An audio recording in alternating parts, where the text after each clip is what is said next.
Hey guys, what's going on? Icy Cat here. I've got some exciting new information for you as we take a look at the first teaser information related to the new season of Year 2 for Rainbow Six.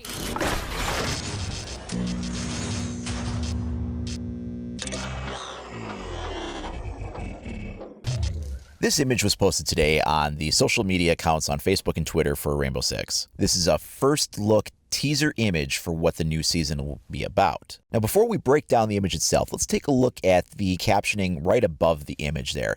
And that's actually in Spanish, and when you translate that, it says, "Let's see what is hidden in the darkness." The reason it was posted in Spanish and needed to be translated is, of course, a reference to the fact that the first CTU will be a Spanish one.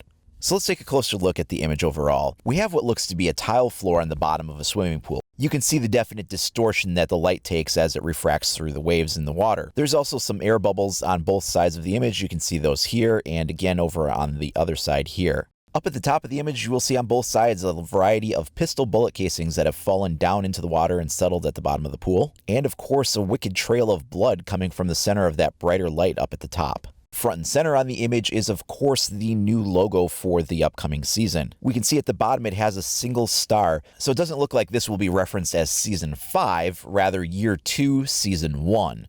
And that's in keeping with other things that they've mentioned before. We've seen other references to Year 2, Season 1, so that will be the official way going forward, rather than Season 5. Also at the top of that shield logo there, you can see the purple striping above the logo. That color stripe always matches the operator icons that get paired up for that season's operators. So it looks like this next season will be purple. Now let's take a moment to pair this up with a little bit of information we have gleaned so far about the next season. Back when the mid-season reinforcements launched in December, I talked about in my video regarding that update how the patch notes had included this interesting image. This showed a new operator working with Tachanka, and it had this interesting story to pair with it. It was kind of tongue-in-cheek and cute, but it mentioned a specific operator named Mira who worked on Tachanka's shield, and she seemed to have some kind of engineering expertise. There was definitely some speculation as to whether or not this was a first look at a new operator that would be coming up in the following year. And it seemed odd to go in that much detail for a hypothetical operator that wasn't going to wind up being fully fleshed out. Furthermore, when you translate Mira, it means look. That would be a very convenient reference for an operator name. And while not every operator name in the game translates exactly to what they do, many of them do. Glaz, for instance, specifically translates into sight or optic. It is also conveniently part of his last name. When the Year 2 CTU lineup was revealed, we also got this teaser image that shows the 4 national flags in question, as well as the outlined silhouettes of the operators behind the flags. Of course, you can't really glean anything specific from that, but if you take a look here at this part in the image, you can see what looks to be some kind of a sniper rifle with a large scope on it. And then the fact that we have this reference to seeing what is hidden in the darkness. So a name that translates into look paired with seeing what's hidden in the darkness. Now you could go a lot of ways with this. There could be a reference to this operator having something to do with night vision or some kind of flashlight ability or even thermal vision.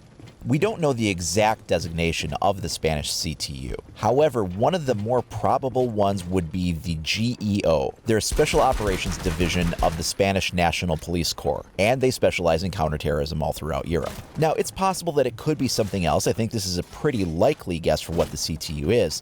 Now, one interesting thing is, if you check this organization out on Wikipedia, under their equipment and training, that specifically mentions the kinds of vision-enhancing devices that they use. Among those listed are thermographic cameras, daylight cameras, binoculars, night vision cameras, night vision goggles, night vision visors, and laser rangefinders.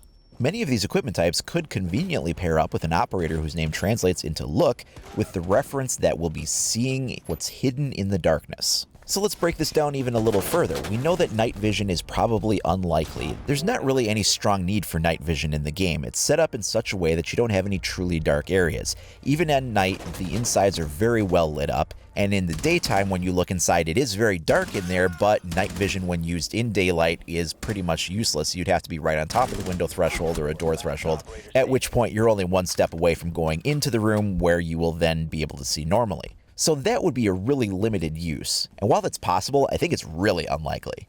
Other people have mentioned flashlights before as a possibility. Again, I think it's unlikely for the same reason. There just isn't a strong, shadow system set up in the game. You know, it's not Splinter Cell where you're shooting out lights and creating pockets of shadow to hide in and having a need to kind of see where people are in those dark spots. So the other equipment type that was listed there was laser range finding and thermal vision. Now, thermal vision could be an interesting thing if used. Possible applications for this might be something along the lines of seeing through smoke, or maybe even getting faint readings seeing through maybe breachable walls or the like. I imagine if something like that were in play, it would probably have some pretty strong limitations in order to keep it balanced. Again, this is just purely speculation. I'm just kind of following a trail of some breadcrumbs out here. Could be something completely different. Also keep in mind that this is developing information, so this teaser was related today and we don't really know what it means. And while it's an interesting thing to speculate on what the possibilities are and where it could go, as new information comes out, this is all subject to change. Whenever that new information does come out, I'm going to make sure to keep it all updated here. So if you want to make sure you're staying up to date on all the latest news for Year 2, Season 1, as well as tips, tricks, reviews, and more for Rainbow Six Siege, then please like and subscribe if you haven't already. Additionally, you can also follow me over at IcyCat25 on either Facebook or Twitter, where I'll post information there as well. Thanks for watching, guys. We'll see you next time.